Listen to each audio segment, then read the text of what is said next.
The Boy Who Knew No Fear. Part 2.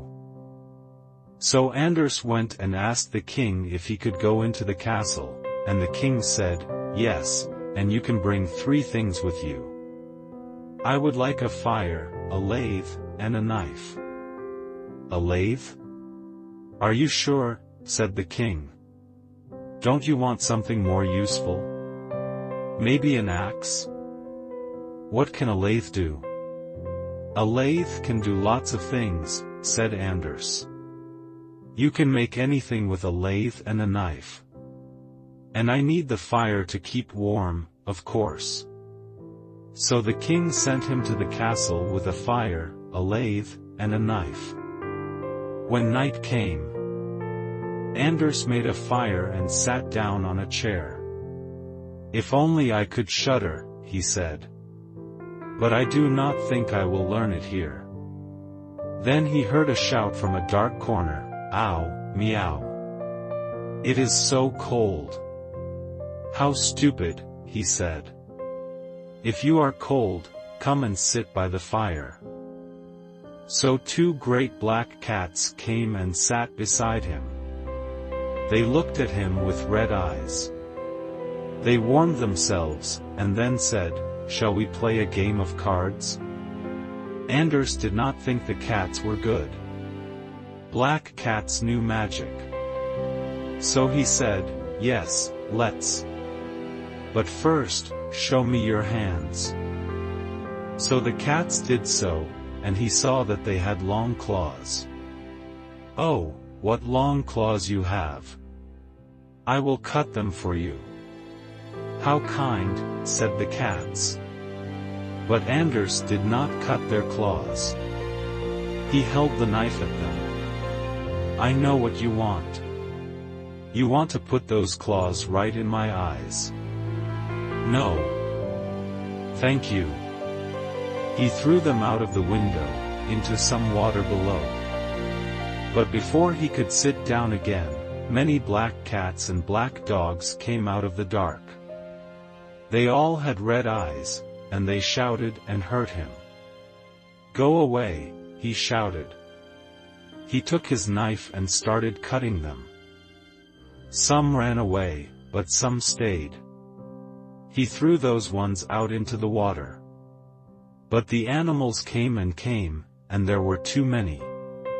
But then it turned midnight, and all the animals went away. When Anders sat down again, he felt very tired. He turned around and saw a bed in the corner. "Perfect," he said, and climbed into the bed. But while he started to sleep, the bed moved. It walked around the castle like an insect. "That's good," he said. "That will help me sleep. But go faster." So the bed ran, and Anders laughed. Finally, the bed turned over and lay on top of him. "That's no fun," he said. He pushed the bed off him and slept by the fire. In the morning, the king came and saw him on the floor. He thought the ghosts had killed him, but then the young man got up. "What happened?" said the king. "Good morning.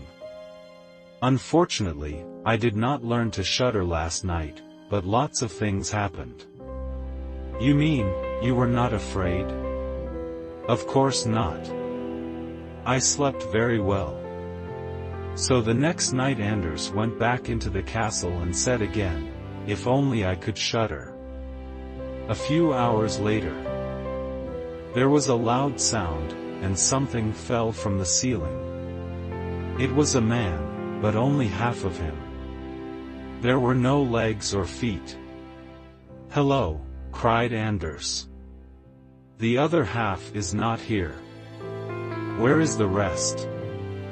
So there was another sound, and the other half of the man fell down. "I will make a fire for you," he said. When he turned around, the 2 halves were together, and a scary man was sitting there. "Excuse me, that chair is mine." Anders pushed him off the chair. "Well then," said the man. "Let us play a game." From the ceiling fell some leg bones.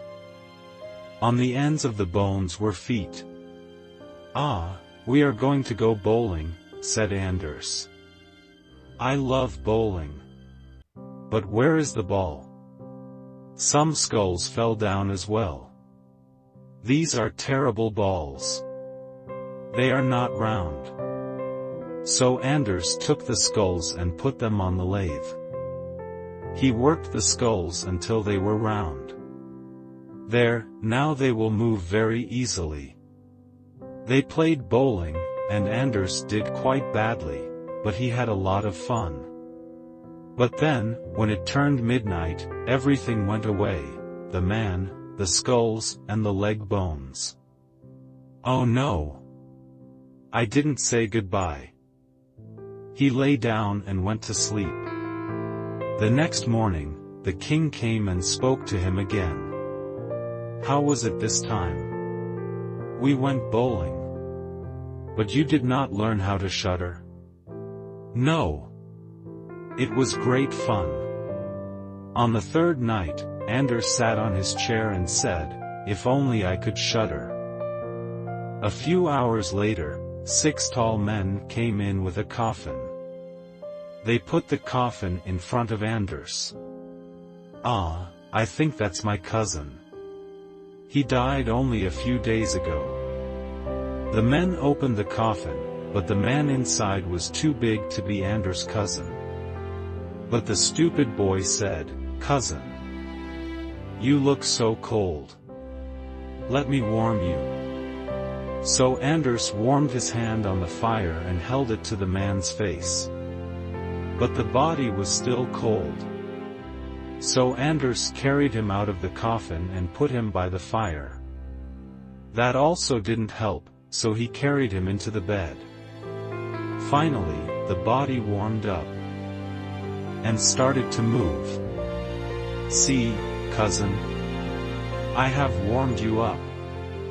The dead man sat up and cried, "Now I will eat you." "What?" said Anders. "That's how you thank me? Back to the coffin." So he threw his cousin into the coffin and shut it. Then the 6 men came and carried the coffin away. "I don't think I will ever learn to shudder," said Anders. "I can help you shudder." Anders turned around and saw an old man with a long white beard. He looked horrible. "Soon you will shudder, because you will die." "I don't want to die," said Anders, jumping out of the bed. "Too bad. I'm going to kill you." "I don't think so," said Anders. "You don't look very strong." "Oh, I might not look strong, but I am," said the old man. "Let us have a competition. If you are stronger, I will let you go. Follow me." So they went through the castle. Finally, they arrived in a dark room, where there were some big stones and an axe. The old man stood in front of the stone. He took the axe, and broke the stone in 2 with it.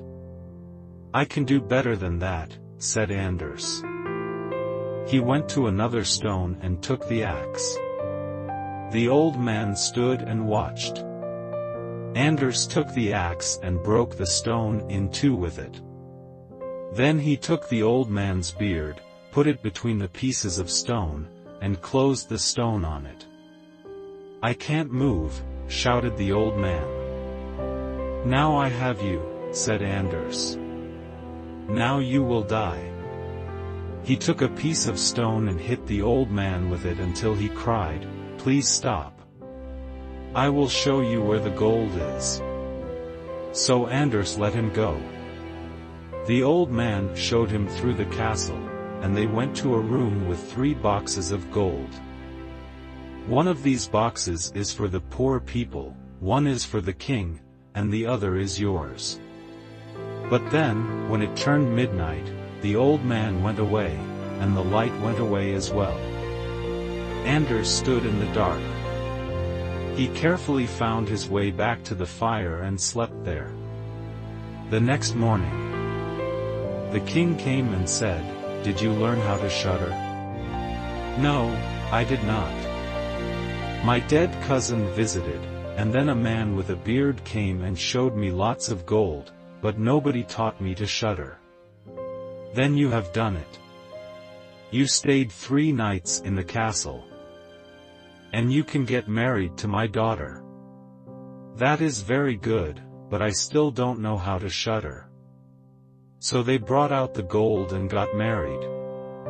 Anders loved his wife, and was very happy, but every day he still said, "If only I could shudder." Finally, his wife got angry. "I will show him how to shudder." She went out to the river and took a bucket of cold water. At night, when Anders was asleep, his wife threw the bucket of water on him. Anders woke up and cried, "Oh, what makes me shudder so much? What makes me shudder so, my wife? Ah! Now I know how to shudder."